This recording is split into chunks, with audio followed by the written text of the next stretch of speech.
CM రేవంత్ను సన్మానిస్తున్న సినీ కార్మిక సమాఖ్య అంటూ ఇక్కడ సినీ కార్మిక సమాఖ్య రేవంత్ రెడ్డిని సన్మానిస్తుండ్రు. వాళ్ళ కోసం ఏమేమో హామీలు ఇచ్చిండట, ఏమేమో చెప్పిండట. సో వాళ్ళు ఇక ఆయనని విపరీతంగా సన్మానించుకుంటున్నారు. సో బ్యారేజీల రిపేర్ల బాధ్యత ఏజెన్సీలదే. రాష్ట్రంలోని అన్ని డ్యాంలపై స్టేటస్ రిపోర్ట్ తయారు చేయండి, సుందిళ్లకు వెంటనే మరమ్మతులు చేయించాలి అంటూ మీకు అసలు కాళేశ్వరమే పనికిరాదని చెప్తిరి, అసలు కాళేశ్వరమే కూలేశ్వరం అని చెప్తిరి. అసలు కాళేశ్వరంతో 1,00,000 కోట్ల రూపాయలు నీళ్ళలో పోసిండు, లేదా 1,00,000 కోట్ల రూపాయలు నాశనం పట్టిండు, లేదా 1,00,000 కోట్ల రూపాయలు దిగమింగండి అని చెప్తిరి. మళ్ళా ఇలా అన్నారం, మేడిగడ్డ, సుందిల్ల ఈ పేర్లు ఎందుకు నస్తా ఉన్నాయి?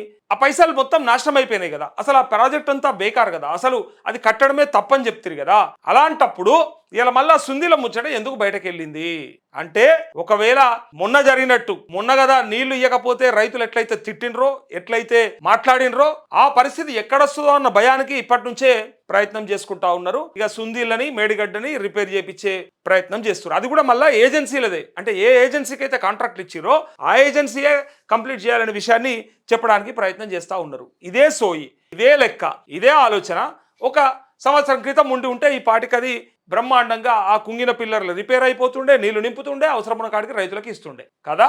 ఒకసారి చూడు, ఇగో పెండింగ్ వర్క్స్ చేస్తూనే ముందుకెళ్లాలి. నీటిపారుదల శాఖ ఆ సమీక్షలో సీఎం రేవంత్ రెడ్డి తమ్మిడిహట్టి టు సుందిలకు ప్రణాళికలు రూపొందించాలి, 80 టీఎంసీల తరలింపునకు ప్లాన్ చేయాలని చెప్పి సీఎం అంటా ఉన్నారట. సుందిల్లా, అన్నారం, మేడిగడ్డ బ్యారేజీల రిపేర్లకు అవసరమైన ప్రణాళికలు సిద్ధం చేయాలని, రిపేర్ల బాధ్యతను ఏజెన్సీలో తీసుకోవాలని సీఎం రేవంత్ రెడ్డి సంబంధిత అధికారులను ఆదేశించారు. సిగ్గుందా వీళ్ళకి ఇప్పుడేమన్నా? మరి పనికిరాదని చెప్తారు కదా, అసలు అది అవసరమే లేదని చెప్తారు కదా, దానివల్ల నష్టమైందని చెప్తారు కదా, దానివల్ల 1,00,000 కోట్ల రూపాయలు ఖరాబ్ అయిపోయినా అన్నారు కదా. మరి ఇలా మళ్ళీ వాటిని రిపేర్ చేసి ఏం చేస్తారు మీరు అంటే, వాడకంలోకి తీసుకొస్తారు. ఇప్పుడు దీనికి మళ్ళీ నీతులు ఏం చెప్తారంటే, అగో ఆయన ఖరాబ్ చేసిపోయింది అయితే మళ్ళీ మనం రిపేర్ చేసుకోవద్దా, మంచిగా చేసుకోవద్దా, మళ్ళీ మనం నడిపించుకోవద్దా అని ఒక రైతు, సామాన్య రైతు కూలి నిన్ను ఇజ్జత్ తీసి పడేసిండు అన్నాడు. మన దగ్గర మేస్త్రులంతా చచ్చిపోయినరా, లేరా, షింటి సంచులు దొరుకుతలేవా అని అడిగి తిట్టిండు. ఇదే బుద్ధి సంవత్సరం కింద ఎందుకు లేదనేది నేను అడుగుతున్నా. అంటే కేసీఆర్ని బదనాం చేయాలని ఎస్టాబ్లిష్ చేసేదాకా ఓపిక బట్టి, అందులో నీళ్లు నింపకుండా, నింపితే మొత్తం బ్రిడ్జ్ కూలిపోతుందని, కుప్ప కూలిపోతుందని, ఆ బ్యారేజ్ మొత్తం కూలిపోతుందని, తద్వారా నష్టం ఎక్కువ అవుతుందని చెప్పేసి ఆపినమని చెప్పి కేసీఆర్ని ఎక్కడికి వెళ్ళి ఆయనని అవినీతో లేకపోతే అక్రమాలను చూపించి అది ప్రజలందరికీ కూడా చెప్పి, ఇగో చూడుండ్రి ఇట్లాంటి దొంగని మీరు 2 సార్లు గెలిపించిర్రు అని చెప్పి ఎస్టాబ్లిష్ చేసి ఫైనల్గా వాళ్ళ రాజకీయ పబ్బం గడుపుకొని ఇవాళ మళ్ళీ దాన్ని రిపేర్కు ముందరికి వచ్చారు. నాకు అనిపిస్తుంది ఓసారి వీళ్ళతో 1,00,000 కోట్ల ప్రాజెక్టు కట్టిపిస్తే అసలు ఎట్లా కడతారని డౌట్ వస్తుంది నాకు. అవుతుందా అసలు వీళ్ళకు? 71 కోట్ల ప్రాజెక్టు కోసానికి 2 మంత్రులు గల్లలు పట్టిరు, కుస్తీలు పట్టిరు, ఆ పంచాది పోయి చక్కగా ఢిల్లీలో పెట్టుకురు. అదే 1,00,000 కోట్ల ప్రాజెక్టు కనుక ఈ దొంగలకు అప్ప చెప్తే కడతారా అని ఇలా ప్రజలు అడుగుతా ఉన్నారు. రైతులకు వస్తూ ఉంది డౌటు, వీళ్ళతో అవుతుందా అసలు? అంత పెద్ద ప్రాజెక్టు వీళ్ళతో అవుతుందా? అయితే దాంట్లో ఎంత పొక్క పెడతారు, ఎంత కడతారు, ఏం చేస్తారు, అసలు వీళ్ళతో సాధ్యమా, మరి వీళ్ళు ఏదైనా ముందరేసుకుంటారా, ఏదైనా పని అయిందా వీళ్ళతోనని అడిగే పరిస్థితి ఉన్నది. ఇలా కావాలంటే మీరు చెక్ చేసుకోండి. ఇప్పుడట ఈ అన్నారం, సుందిలా, మేడిగడ్డను రిపేర్ చేయాలని చెప్పి ఇప్పుడు సమీక్షా సమావేశం నిర్వహించి చెప్పిండట. ఈ సోయి ఎందుకు ముందరలేదు, ఎందుకు చేయలేదు? అయితే మంగళవారం నీటిపారుదల శాఖ ఉన్నతాధికారులతో సీఎం సమీక్ష నిర్వహించారు. అసలు మీకు అవసరమే లేదంట్రీ, అది తప్పుడు జాగలు కట్టిరంట్రీ, అవి పనికిరాని ప్రాజెక్ట్ అంట్రీ, ఇలా దాన్ని ఎందుకు ముందరేసుకుంటారు? అసలు ఇడిచిపెట్టనుంట్రీ, గాలికి ఇడిచిపెట్టనుంట్రీ. తెలంగాణ సమాజం చెప్పేది మీకు సమాధానం, అరే అక్కర్లేదు, అది మేము చెప్తున్నాం కదా, అసలు అది అవసరం లేని ప్రాజెక్ట్ అని చెప్పనుంట్రీ. మొన్న 1,53,000 మెట్రిక్ టన్నుల వరిధాన్యం పండింది, దానికి కారణం వర్షాలు మంచిగా పడ్డాయి, మా ముందు చూపు వల్ల ఇదంతా జరిగిందని చెప్పిరే. కానీ ఒక్కడన్నా కాళేశ్వరం ద్వారా కూడా నీళ్ళు వచ్చినాయి, ఇంకా సూర్యాపేట, తుంగతుర్తి కొన్ని నియోజకవర్గాల దాకా నీళ్లు చేరినాయని చెప్పి ఒక్కడన్నా మాట్లాడిండా? మాట్లాడరు. ఎందుకంటే నాశనం చేసేది ఉంటే చేయాలి, కానీ మంచిగా ఏది ఉంటే ఎందుకు మాట్లాడాలి? మంచిగా ఉన్నది చెప్తే మళ్ళీ వాళ్ళకి పేరు వచ్చే, వాళ్ళు మంచిగా బయటపడరి, వాళ్ళకు పేరు వస్తుంది. కాబట్టి ఆ పేరు ఖరాబ్ చేయాలంటే పనులు కూడా ఖరాబ్ అని చెప్పాలి. అందుకే రైతు బంధు ఖరాబ్ అని ఒకడు అంటాడు, ఒక తలమాసిన విధవ అంటాడు, రుణమాఫీ చేసేది లేకుండా ఒక విధవ మాట్లాడతాడు, అసలు రైతులకు బీమా ఏమక్కరా అని ఒకడు మాట్లాడతాడు, అట్లే అసలు పింఛన్లు ఏమవసరం 4,000 అని ఒకడు మాట్లాడతాడు.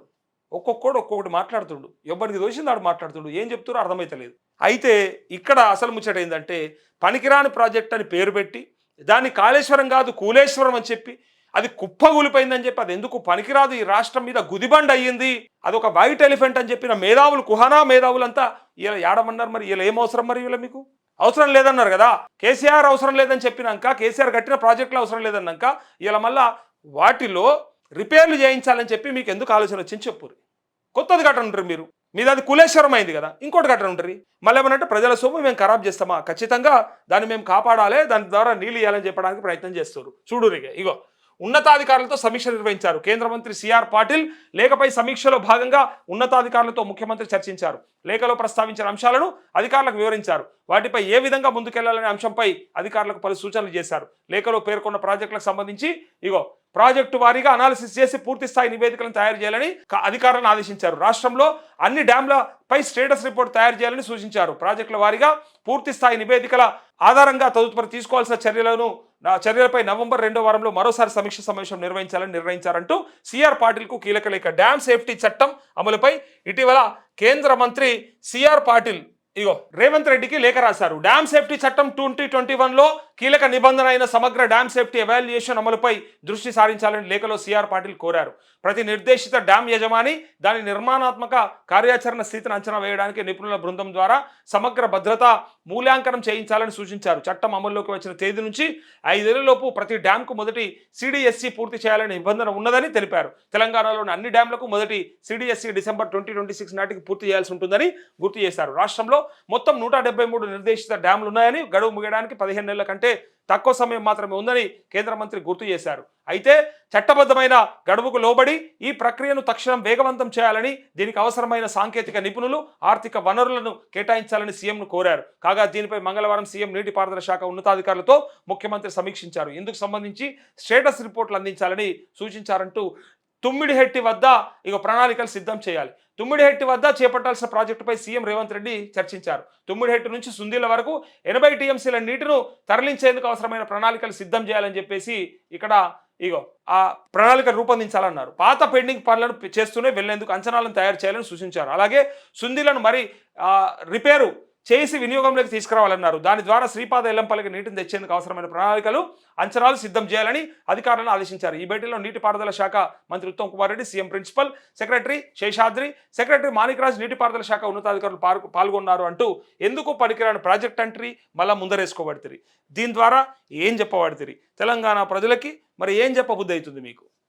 ఆయన ఖరాబ్ చేసిండు, అయితే మీరు ఏం సాఫ్ చేసిరు, ఏం క్లియర్ చేసిరు, ఏం మంచిగా చేసిరో చెప్పాలి. దోసుకుంటే ఏమన్నా బయట పెట్టిరా కూడా చెప్పాలి. దీనివల్లనే మీ మీద ఏమన్నా నమ్మకం కలుగుతుంది. లేకపోతే మీరు కూడా అంతకు మించిన గజ దొంగలు అని అనాల్సి వస్తూ ఉందని ఇలా గ్రామాలలో ప్రజలు మాట్లాడుకుంటా ఉన్నారు. ఎందుకంటే మీరు చేసే పనిని చూస్తూ ఉంటే ఆయన దోసుకుంటూ చూపిస్తాం ఇగో బయటేస్తాం, ఇక అయిపోయా నూకితిమి జైల్లో, ఇగో పెడితిమి, ఏడ పెడితిరి అయ్యనా ఎందుకు కాకపోయా ఎటుపోయా ఇయ్యాల మీ ఫోన్ ట్యాపింగ్ కేసు ఏమా ఇట్లా నింపితిరిట. ఫోన్ ట్యాపింగ్ హీరోయిన్ల బెదిరింపులు, బెడ్రూమ్ల వీడియోలు, బెడ్రూమ్ల ఫోటోలు అంటారు. యాడున్నాయి, ఏడవన్నాయి ఇలా చెప్పాడు ఒక్కడు మాట్లాడరు. ఫోన్ ట్యాపింగ్ కేసు యాడున్నది, ఏం చేసిర్రు, కేటీఆర్ ఎందుకు అరెస్ట్ చేస్తలేరు? ఇంకా మాకు కూడా చూడాలని ఉంది, ఎందుకంటే మీరు చెప్పారు కాబట్టి, మీరే ముందరేసుకోరు కాబట్టి. మరి ఎక్కడ పోయింది అది? ఇంకా చాలా స్కామ్లు అని చెప్పారు. మొన్న ఒకడైతే ఇక ఇంకో కొత్త స్కామ్ తీసిరు. మొత్తం హరితహారం అంతా కూడా బేకారుగానే ప్రయత్నం చేసిరు. అందులో అంతా కూడా అక్రమాలు జరిగిన కోట్ల రూపాయలు దండుకున్నారని చెప్పారు. ఒకనాడు తెచ్చేది వార్త, అది ఎటుపోయిందో మళ్ళీ అది భగవాన్కు మాలూమ్ అన్నట్టు అయిపోయింది. అది మళ్ళీ కనిపించదు. అది